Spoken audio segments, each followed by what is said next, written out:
Good morning, તમારું સ્વાગત છે।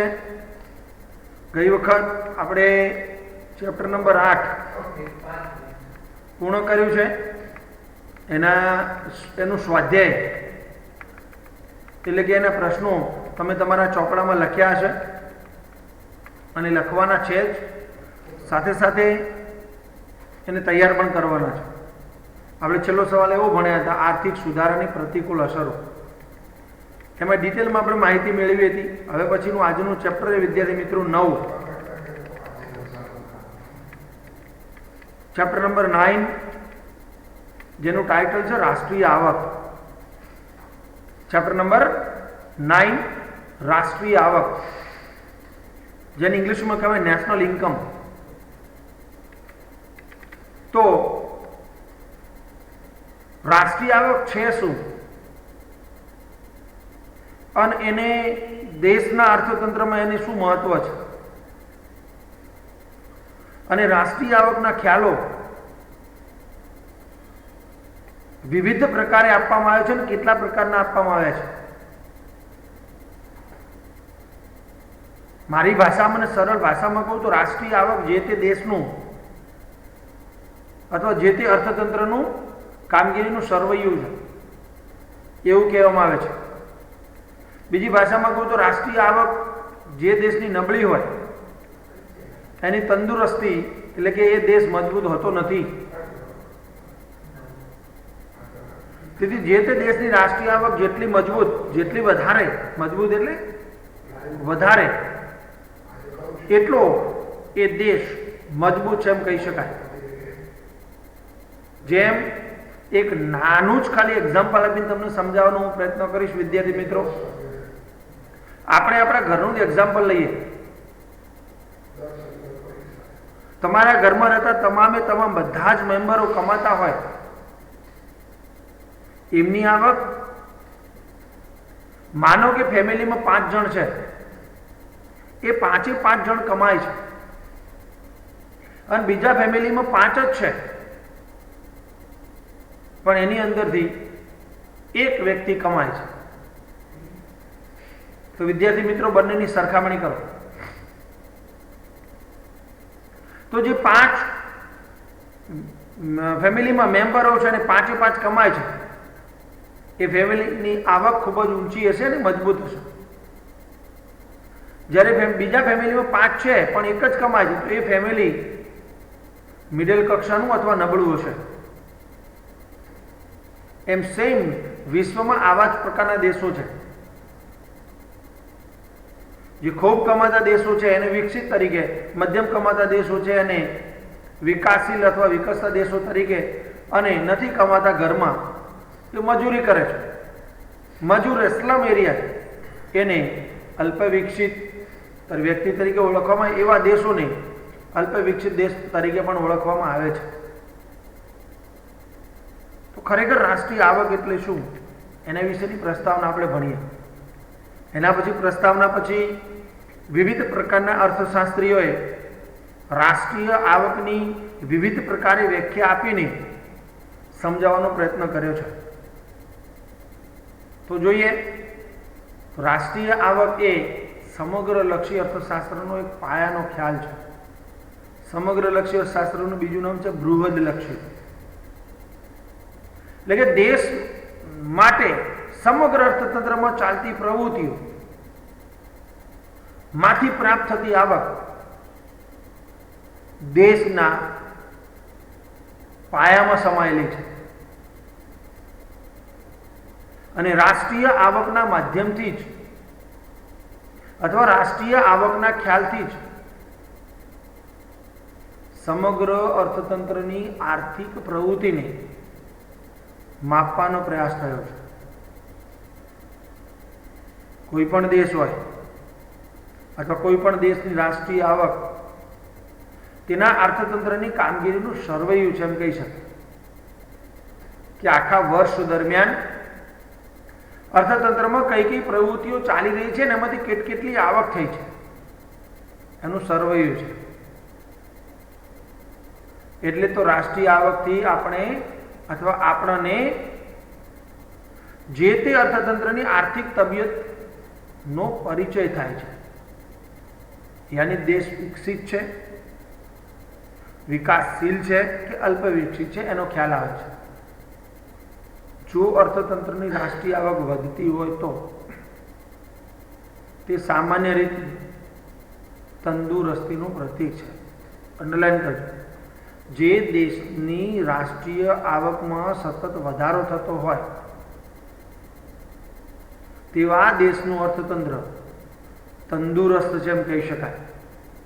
અને જો અર્થતંત્રની રાષ્ટ્રીય આવક ઓછી હોય, ધીમે ધીમે વધતી હોય, તો એ અર્થતંત્રની ના તંદુરસ્તીનું પ્રતીક છે, એટલે કે નબળો દેશ છે એમ કહી શકાય છે. સીધે સીધું મારે ટૂંકનો પરિચય આપી શકાય કે કોઈ પણ દેશની આર્થિક સમૃદ્ધિનું માપદંડ તરીકે રાષ્ટ્રીય આવકનો ઉપયોગ થાય છે. સામાન્ય રીતે કોઈ પણ દેશમાં વર્ષ દરમિયાન પોતાની મૂડી અને શ્રમથી કુદરતી સંપત્તિનો ઉપયોગ કરીને અંતિમ વસ્તુઓ અને સેવાઓનું ઉત્પાદન થાય તેના બજાર મૂલ્યને રાષ્ટ્રીય આવક તરીકે ઓળખવામાં આવે છે. વિદ્યાર્થી મિત્રો, સામાન્ય વ્યાખ્યા. તમારી પાસે પેન્સિલ હોય તો અંડરલાઈન કરજો. પેન્સિલ હોય તો અંડરલાઈન કરજો.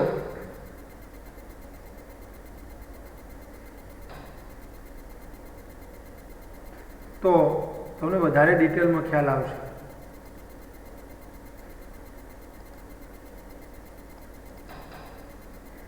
જેથી કરીને તમારે સમજવામાં સરળતા રહે.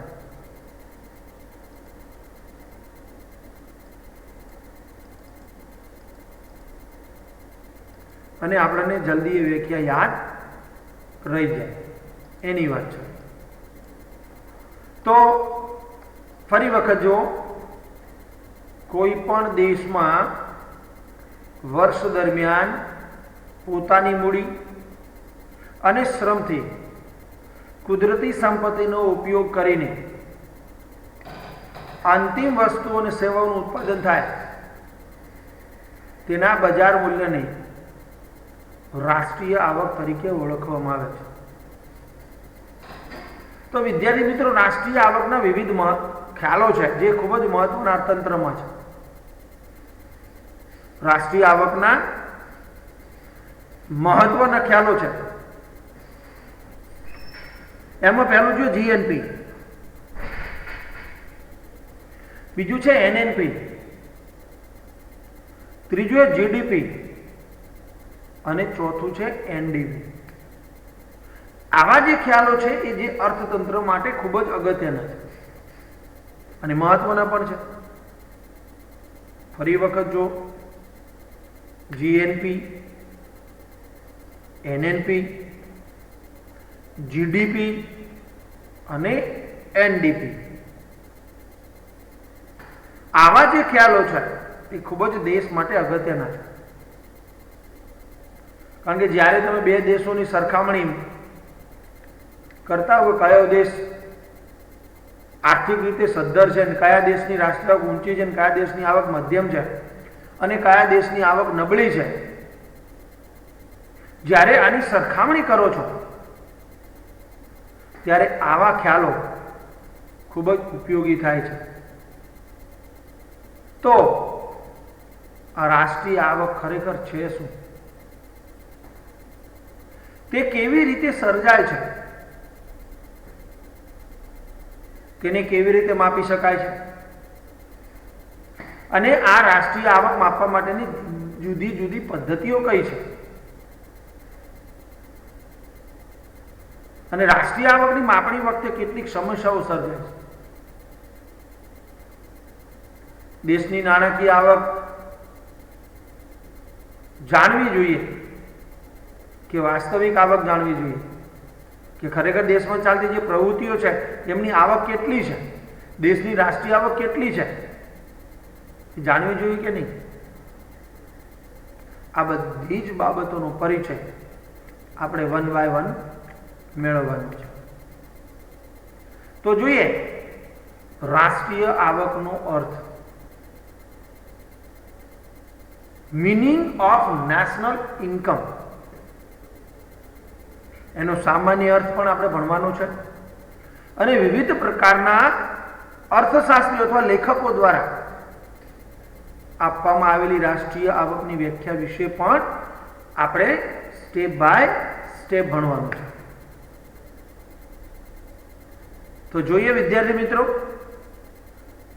રાષ્ટ્રીય આવકનો સામાન્ય અર્થ. તો વર્ષ દરમિયાન દેશમાં ખેતી, ઉદ્યોગ અને સેવાના ક્ષેત્રમાં કુલ જે ઉત્પાદન થાય છે તેનું નાણાકીય મૂલ્ય તે દેશની રાષ્ટ્રીય આવક છે અથવા તેની રાષ્ટ્રીય આવક કહે છે. ફરી વખત જો સામાન્ય વ્યાખ્યા, વર્ષ દરમિયાન દેશમાં ખેતી, ઉદ્યોગ અને સેવા ક્ષેત્રમાં કુલ જે ઉત્પાદન થયું તેના નાણાકીય મૂલ્યને રાષ્ટ્રીય આવક તરીકે ઓળખવામાં આવે છે. તેથી આ બાબતને આગળ વિસ્તૃત સમજતા કહી છે કે ભારતની રાષ્ટ્રીય આવક 128 લાખ કરોડ રૂપિયા છે. તેનો અર્થ શું સમજાય? તો એનો અર્થ એવો જ સમજાય છે કે દેશમાં રહેલ ખેતી, ઉદ્યોગ અને સેવા ક્ષેત્રમાંથી એક વર્ષ દરમિયાન જે આવક પ્રાપ્ત થઈ વસ્તુઓ અને સેવાઓમાં એ 128 કરોડ છે. યાની સીધે સીધું વાત કરું 128 કરોડ એ છે કે દેશમાં રહેલા ત્રણ ક્ષેત્રો, ખેતી, ઉદ્યોગ અને સેવા, એની અંદર ઉત્પાદિત થતી વસ્તુઓ અને સેવા, એનું જે બજાર મૂલ્ય છે, ચીજ વસ્તુઓને સેવાઓનું જે ઉત્પાદન થયું છે એ ઉત્પાદનનો વેચાણનો જે સરવાળો છે એને રાષ્ટ્રીય આવક એટલે કે એ 128 કરોડ છે, 128 લાખ કરોડ છે એમ કહી શકાય છે વિદ્યાર્થી મિત્રો. કારણ કે જુઓ તમે, સમયગાળો છે 1 વર્ષનો, ક્ષેત્રો પણ નક્કી છે, ખેતી, ઉદ્યોગ અને સેવા, એની અંદર ઉત્પાદિત થતી વસ્તુઓ પણ છે અને વસ્તુઓ અને સેવાઓ પણ છે. માત્ર એને બજાર મૂલ્ય વડે એને શું કરવામાં આવે છે? ગુણવામાં આવે છે, જે આપણે આપ આવે છે. દાખલા તરીકે એક સરસ એક્ઝામ્પલ આપીને હું તમને આગળ ભણાવીશ. દાખલા તરીકે એક વર્ષ દરમિયાન એક જ ખાલી નાનું એક્ઝામ્પલ આપીશ, એક વસ્તુનું આપીશ.